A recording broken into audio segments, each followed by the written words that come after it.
विद्यार्थी मित्रांनो, आपण नाटक साहित्य प्रकार परिचय अभ्यासतो आहे आणि यामध्ये आपण नाटक म्हणजे काय, नाट्य म्हणजे काय, नाटक म्हणजे काय, नाट्य साहित्याचे स्वरूप काय आहे, त्याप्रमाणे नाटक साहित्य प्रकाराचे वेगळेपण कसं आहे, नाटक हे इतर साहित्य प्रकारापेक्षा कसं वेगळं आहे. त्यानंतर संगीत नाटक म्हणजे काय, संगीत नाटकाचे स्वरूप काय, आणि त्यातल्या त्यात आपण पाहिलं की बालगंधर्व सारखे जे कलाकार आहेत त्या काळामध्ये स्त्री पात्र नसल्यामुळे किंवा स्त्रियांना नाटकामध्ये काम करण्याची परवानगी नसल्यामुळे बालगंधर्व यांनी स्वतः स्त्रियाचे वेश धारण करून आपला अभिनय केलेला आहे आणि आजही तो अजरामर आहे. संगीत नाटकामध्ये आता आपण पाहणार आहोत प्रायोगिक नाटक कशाला म्हणतात.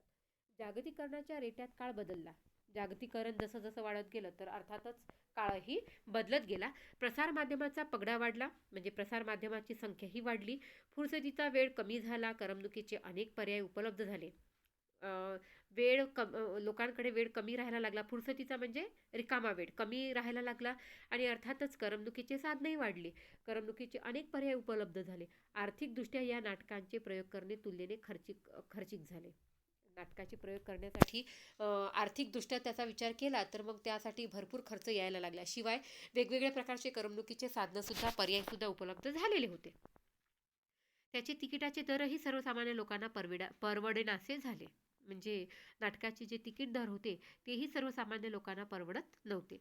या आणि अशा कारणांमुळे संगीत नाटक मागे पडत गेले आणि प्रायोगिक व्यावसायिक नाटकाची सुरुवात झाली. संगीत नाटकाचा खर्च झेपण्यासारखा नव्हता. लोकांना इतर पर्यायी साधनं उपलब्ध झाले होते. करमणुकीचे इतर पर्यायी साधनं उपलब्ध झाले होते आणि आर्थिकदृष्ट्या हे नाटकाचे प्रयोग करणं तितकेसे संयुक्तिक नव्हते. ते खर्चिक झाले होते. तिकिटाचे दरही होते आणि सर्वसामान्य लोक त्या दरामध्ये नाटक पाहू शकत नव्हते आणि इत्यादी अनेक कारणांमुळे मग संगीत नाटक मागे पडलं. पुढे आलं ते मग प्रायोगिक आणि व्यावसायिक नाटकाची मग तिथून सुरुवात झाली. प्रायोगिक नाटकाचा मुख्य हेतू नाटकाचा विषय आणि सादरीकरण यात प्रयोग करणे असा असतो. प्रयोग करणे म्हणजे नवीन नवीन काहीतरी त्यामध्ये प्रयोग करत राहणे, हा हेतू असतो प्रायोगिक नाटकाचा. प्रायोगिक नाटके ही व्यावसायिकरित्या केली जाऊ शकतात. म्हणजे व्यावसायिक पद्धतीने किंवा व्यावसायिकरित्या या नाटकांची सुरुवात केली जाऊ शकते किंवा ही नाटकं केली जाऊ शकतात. मनाशी काही हेतू धरून आशयात आणि अभिव्यक्तीत जाणीवपूर्वक प्रयोग करत राहणे प्रायोगिक नाटकात अपेक्षित असते. काही विशिष्ट उद्दिष्ट मनात धरायचं आणि आशय आणि अभिव्यक्ती, जे नाटकाचा आशय असतो आणि त्याची जी अभिव्यक्ती असते त्यामध्ये थोडासा बदल करून किंवा जाणीवपूर्वक बदल करून प्रयोग करून प्रायोगिक नाटक सादर करणे हे प्रायोगिक नाटकामध्ये अपेक्षित असते. नाट्य वाङ्मयात 1960 नंतर प्रायोगिकता आली असे मानले जाते. म्हणजे 1960 नंतर मग प्रायोगिक नाटकांची सुरुवात झाली. त्यापूर्वी होतं ते संगीत नाटक. ठीक आहे. त्यानंतर प्रायोगिक नाटकाचे स्वरूप. नाटकाची विशिष्ट चौकट मोडण्याचा प्रयत्न प्रायोगिक नाटकात केला जातो. विशिष्ट चौकट, ज्या चौकटीत नाटक असते ती मोडून नवीन काहीतरी करण्याचा, अभिव्यक्ती करण्याचे असेल किंवा मग अभिनय आपला आशय असेल यामध्ये जाणीवपूर्वक बदल करून त्या नाटकाला मांडण्याचा प्रयत्न यात केलेला असतो आणि अर्थातच त्यासाठी नाटकाची जी विशिष्ट चौकट आहे ती मोडण्याचा प्रयत्न या ठिकाणी केला जातो. आकृतिबंधात नाविन्य येते. अर्थातच चौकटच मोडण्याचा प्रयत्न जर केला असेल तर त्याच्या आकृतिबंधामध्ये सुद्धा नाविन्य येते. आशय अभिव्यक्तीत स्वातंत्र्य घेतले जाते. म्हणजे आशय आणि अभिव्यक्ती यामध्ये सुद्धा बदल केला जातो. स्थळ, काळ, रचना, नेपथ्य, अभिनय, तंत्र यात जाणीवपूर्वक बदल घडवलेला असतो. नाटकाशी संबंधित असलेले हे जे घटक आहेत यामध्ये सुद्धा जाणीवपूर्वक बदल घडवला जातो. नाट्यबीज, नाट्यविषय, आशय, रचना तसेच नाट्यप्रयोग, नेपथ्य यामध्ये पारंपरिक नाटकापेक्षा काहीसे वेगळेपण प्रायोगिक नाटकात जाणवते. वेगळेपण त्या ठिकाणी जाणवते.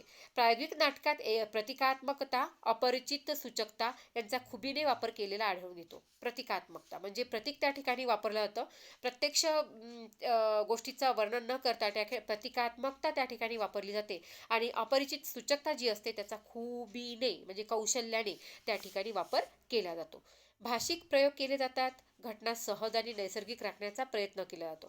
भाषिक प्रयोगही विविध केले जातात आणि ज्या घटनेवर आधारित नाटक आहे त्याचा नैसर्गिकपणा राखण्याचाही प्रयत्न केला जातो. या नाटकामधील संवादाची भाषा बरेचदा बोलीभाषेसारखी असते. नाटकामध्ये जी संवाद लेखन असते किंवा संवादाची जी भाषा असते ती आपल्या बोलीभाषेसारखी असते.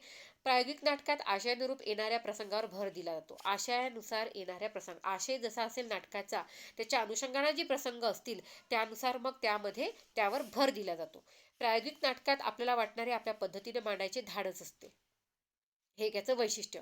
आपल्याला वाटणारे आपल्या पद्धतीने मांडायचे. प्रायोगिक नाटकामध्ये हे याचं एक धाडस असते. म्हणजे अभिनय करता जो असेल तो आपल्या पद्धतीने त्याला जे मांडायचं आहे तो तो मांडू शकतो. हे त्या मांडण्याचं धाडस तो करू शकतो. इथे आपल्याला एक उदाहरण दिलेलं आहे. रिंगण नाट्य लेखक व दिग्दर्शक अतुल पेठे, राजू इनामदार. म्हणजे लेखक आहेत अतुल पेठे आणि दिग्दर्शक राजू इनामदार. रिंगण नाट्य हे प्रायोगिक नाटकाचे अलीकडच्या काळातील एक ठळक उदाहरण आहे. रिंगण नाट्य हे एक उदाहरण दिलं आहे अलीकडच्या काळातलं प्रायोगिक नाटकाचं उदाहरण, ज्याचे लेखक व दिग्दर्शक आहेत अतुल पेठे आणि राजू इनामदार. त्यानंतर आपण पाहणार आहोत व्यावसायिक नाटक. 19व्या शतकात मराठी रंगभूमी लोकाश्रयावर उभी राहिली. लोकाश्रयावर म्हणजे लोकांकडून वर्गणी करून किंवा लोकांच्या मदतीने 19व्या शतकामध्ये मराठी जी रंगभूमी आहे ती उभी राहिली. काही अपवाद वगळता अन्य भारतीय भाषांमध्ये व्यावसायिक रंगभूमी नाही. काही अपवाद वगळता, काही अपवाद आहे पण भारतीय भाषांमध्ये व्यावसायिक रंगभूमी अशी नाही. व्यावसायिक मराठी रंगभूमीला शतकापेक्षा अधिक काळाची परंपरा आहे. शतकापेक्षा म्हणजे 100 वर्षापेक्षा जास्त काळाची परंपरा या व्यावसायिक नाटकाला व्यावसायिक मराठी रंगभूमीला लाभलेली आहे. लोकरंजन, लोकप्रबोधन या दोन्ही स्तरावर मराठी रंगभूमी नाटक या साहित्य प्रकाराच्या माध्यमातून प्रगल्भ होत आहे. म्हणजे नाटक हा जो साहित्य प्रकार आहे तो अतिशय प्रगल्भ होत आहे, कारण लोकरंजन आणि त्यासोबत लोकप्रबोधन करण्याचं कामही ते करत आहेत. केवळ व्यावसायिक हेतूने एक मिनिट केवळ व्यावसायिक हेतूने हे नाटक लिहिलं जाते. व्यावसायिक नाटक म्हणजे व्यवसाय करण्याच्या दृष्टिकोनातूनच हे नाटक लिहिले जाते आणि तो हेतू समोर ठेवूनच याचा नाट्यप्रयोग केला जातो आणि प्रेक्षकांना आवडेल ते आणि तसे देण्याचा व्यावसायिक नाटकातून प्रयत्न केला जातो. म्हणजे इथे लेखकाच्या मनाप्रमाणे नव्हे तर प्रेक्षकाची काय अपेक्षा आहे, प्रेक्षक कशा पद्धतीचे नाटक पाहू इच्छितात तसं देण्याचा प्रयत्न व्यावसायिक नाटकातून घेतो. तोच मुळात त्यांचा उद्दिष्ट असतो. व्यवसाय हाच त्यांचा एक महत्त्वाचा हेतू असतो. समाजातील ज्वलंत समस्या घेऊन वेगवेगळे विषय हाताळून व्यावसायिक नाटकाची निर्मिती झालेली दिसून येते.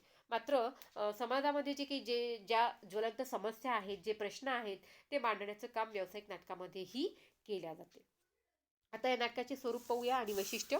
व्यावसायिक नाटकाच्या माध्यमातून सामाजिक समस्या मांडल्या जातात. पहिलं, सामाजिक समस्या सुरुवातीला म्हटल्याप्रमाणे की व्यावसायिक नाटकामध्ये प्रेक्षकांना काय आवडते तसं देण्याचा प्रयत्न जरी होत असला तरी समाजामध्ये ज्या समस्या आहेत त्या सामाजिक समस्या मांडण्याचा काम व्यावसायिक नाटकातून केल्या जाते. व्यावसायिक नाटकाचे स्वरूप मुख्यतः बोधपर आणि मनोरंजनपर असते. म्हणजे व्यावसायिक नाटकाचे स्वरूप हे त्या व्यावसायिक नाटकातून लोकांचं मनोरंजन तर केलाच जाते परंतु बोधही दिला जातो. गंभीर विषयावरील नाटक पाहताना सुद्धा प्रेक्षकाच्या मनावरचा ताण कमी व्हावा याची काळजी व्यावसायिक रंगभूमी घेते. हे याचं वैशिष्ट्य. म्हणजे विषय जरी सामाजिक विषय असला आणि गंभीर विषय असला तरी सुद्धा प्रेक्षकांच्या मनावर दडपण येऊ नये, त्याच्या मनावर ताण येऊ नये याची एक काळजी यामध्ये घेतली जाते. म्हणजे थोडंसं कॉमेडी किंवा त्याला काय म्हणू आपण हास्यविनोदी करण्याचं कामही या नाटकामध्ये केलं जाते. नाटक आणि प्रेक्षक यांच्यात एक नातं निर्माण होते, कारण प्रेक्षकांना जे आवडते तसं देण्याचा प्रयत्न हा व्यावसायिक नाटक करतो. त्यामुळे नाटक आणि प्रेक्षक यांच्यात एक विशिष्ट नातं निर्माण झालेलं असतं. व्यावसायिक नाटकांचा भर कौटुंबिक, सामाजिक, पौराणिक, ऐतिहासिक अशा विषयांवर असतो. म्हणजे काय, समाजातल्या विविध विषयांवरती या भर असतो. म्हणजे कौटुंबिक विषय सुद्धा मांडला जातो, सामाजिक, पौराणिक आणि ऐतिहासिक विषय सुद्धा यावर मांडला जातो. प्रेक्षकाच्या अभिरुचीनुसार व्यावसायिक नाटकाची मांडणी केलेली असते. हे तर आधीच आपण याच्या संदर्भात बोललेलं आहे की प्रेक्षकाची काय अभिरुची आहे, त्यांची आवड काय आहे याच्यानुसारच व्यावसायिक नाटकाची मांडणी केलेली असते. त्यामध्ये विनोद, उपहास, श्लेष, शाब्दिक कोट्या याद्वारे प्रेक्षकांचे मनोरंजन होईल असे संवाद व्यावसायिक नाटकात असतात. म्हणजे आधीच यामध्ये सांगितलं आहे की गंभीर विषय जरी पाहत असले प्रेक्षक तरी सुद्धा त्यांच्या मनावर ताण येऊ नये याची काळजी या नाटकात घेतली जाते आणि त्यासाठी मग विनोद, उपहास, श्लेष, शाब्दिक कोट्या इत्यादी प्रकारचे वेगवेगळे मनोरंजनात्मक संवाद व्यावसायिक नाटकामध्ये असतात. व्यावसायिक नाटकाच्या निर्मितीमागे बोध, रंजन, प्रेक्षकानुनय या प्रेरणाबरोबरच प्राधान्याने व्यावसायिक हेतू असतात. पहा, व्यावसायिक नाटकामध्ये किंवा व्यावसायिक नाटकाच्या निर्मितीमागे लोकप्रबोधन करणे किंवा बोध देणे, त्यांचं मनोरंजन करणे आणि प्रेक्षकाच्या आवडीनुसार त्यांना देण्याचा प्रयत्न करणे, हे जरी असलं तरी सुद्धा प्रमुख उद्देश असतो तो म्हणजे व्यावसायिक. या नाटकाचा प्रमुख हेतू असतो तो म्हणजे व्यावसायिक होय. कळलं का?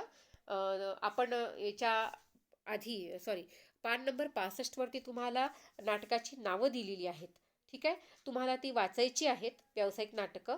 आणि नंतर आपण पाहणार आहोत या नाट्यप्रयोग सांघिक कला आविष्कार कसा आहे तो. शेवटच्या टप्प्याकडे आपण नंतर वळू.